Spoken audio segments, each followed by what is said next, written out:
country of contradiction. On one hand, we have people like Vijay Mallya, Harshit Mehta, Nirav Modi, who gets loans of thousands of crore and they default them. And bank says it is a non-performing asset. At the same time, in the same country, small businesses face significant challenge when it's come to banking sector. According to International Finance Corporation, more than 80% of MSMEs do not receive any formal financing. People and businesses should be able to have access to credit at right price, under right conditions, and at the right frame of time. This is one of the most basic and essential component of our functional economy. It won't be stretchy to say that we haven't even scratched our economic potential, primarily because our financial bodies have failed to guide money in the hand of those who need it the most. MSMEs are considered as the backbone of the Indian economy. This one particular sector has contributed approximately 29% to India's GDP. And when we talk about exports, 48% of total Indian export is due to MSME. So this one particular sector who has contributed in n number of ways to our capital formation is the sector that is suffering the most when it comes to financing. Despite being the growth engine of Indian economy, this particular sector struggles the most. In 2020, there were demand of 100 trillion from the banking sector of MSME. But only 16% of MSME had the access of formal credit. Why does the MSME sector have this major credit gap? The question is, why did you even need this much amount of money? The answer is very simple. Indian MSME sector works on a fundamental principle which says that they will buy on cash and they will sell on credit. Now let me repeat. They buy their raw material from supplier on cash and they sell their finished product to consumer on credit. Let us understand this with the help of an example. He is Ravi. He wants to buy raw material every month of worth rupees 1 lakh from his supplier in cash. He processes that goods and sell it to his consumer at 1,50,000 rupees. Now you might think that he must earn the profit of 50,000, isn't it? But the story is, every month he is in deficit of 1 lakh rupees. Because that money, that 1,50,000 will be credited to his account after 60 days as that sell was on credit. And that is the reason why MSME sector needs money. That is the reason why they need banking and another government bodies to help them financially. But it takes two to tango. Let's look at the picture from the lender's perspective. What challenges do they face when it's come to lending the money to MSME sector? Number one, there is lack of structured information about the borrowers and about its credibility to repay back the loan. And number two, there is very high cost of processing one single application. Therefore, lenders only focus upon the core economy and economic giant like Adani, Malla to give loans rather than small businesses. And that is the reason why there is a need of financial inclusion. In order to penetrate formal credit in the hand of people and sector who need it the most.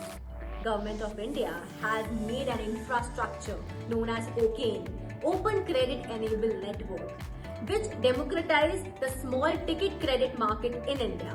It also allows lenders to operate at different locations and allow exchange of consent access of data. This particular framework is built on the foundation of three prominent products of Indian economy. That is number one, Aadhaar card, UPI system, and of course the robust Indian banking system. It aims to solve the most critical problem of MSME, that is the credit gap.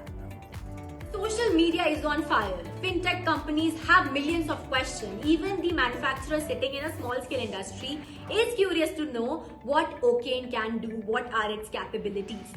Can OCEN help to fill the credit gap of Indian MSME sector? Can it help to build our economic recovery? Can it make the digital lending process easy, and what impact does it have on financial inclusion? Before I define what actually OCEN is and what are its capabilities, let us understand who are the key stakeholders involved in the ecosystem. There are primarily three. Number one, lenders. Number two, loan service providers. And number three, account aggregators. They all ensure the smooth transition of credit from the lender to the borrower. OCEN has given this humongous superpower to the service providers. Who are these service providers? It could be anybody from e-commerce, from Zomato to Blinkit, to Amazon to Flipkart. Everybody is considered as a service provider. So any service provider who has a consumer base can now also act as a credit provider. It sounds very complex, isn't it? Let me break it down for you and tell you that we considered Swiggy as a food delivering app. It provides food to us. Let us understand that how Swiggy can also play the role of credit provider. Imagine Swiggy decided that it wants to start offering loans to its restaurant partner on its platform. I think it makes perfect sense. By adding this lending feature to already array of features of Swiggy, this will deepen the relationship with the partners and will also attract more restaurants to tie up with Swiggy. In this way, Swiggy will also earn more revenue, both in direct and indirect ways. Direct revenue by earning commission and indirect revenue in form of, like, if business has more funding, they could do more business, which means there is more money for Swiggy as well. Let us say Swiggy has decided to partner with Bajaj Finance and gave them an offer of partnership. But now the question arises, what's in for Bajaj Finance? Why Bajaj Finance will be interested in this particular partnership? There are two major advantages. Tying up with Swiggy would help Bajaj Finance to unlock the access to the thousands of borrowers already present on Swiggy's platform. Furthermore, Bajaj Finance could also ask Swiggy for the data about the borrower, which will help them to assess the credibility of the borrower. Now, what kind of data I'm talking about? The data like average order value, average rating, order time. So what are we doing out of this? In this whole process, three major key stakeholders, that were loan service provider, lender and borrower, everybody is satisfied. The lenders is getting opportunity to make money by giving loans to borrower. Another benefit lenders is having, that is Bajaj Capital in this case, is the access to data about the borrower. In this way, they can judge the credibility of the borrower and reduce their non-performing assets. Let's talk about loan service provider. In this case, it is Swiggy. Swiggy is making money by earning commission. And borrower, that is restaurant, they are getting money. The interesting part is that everything is happening digitally in fractions of minutes. There is no hustle of standing in long queues, doing the documentation process, giving time, energy, resources, everything is saved. And also the credit gap of MSME is been reduced. We addressed a very critical challenge involved in the process of lending and borrowing money. Lenders lack the access of reliable data about the borrowers. They only have access about their bank statement or GST return. But now, through OCEN, they can leverage the real-time data of the businesses of the borrower. In that way, the credibility of borrower increase and they get loan easily. Let's talk about borrowers. OCEN has streamlined the loan process, enabling them to secure credit conveniently through UPI while sitting at home.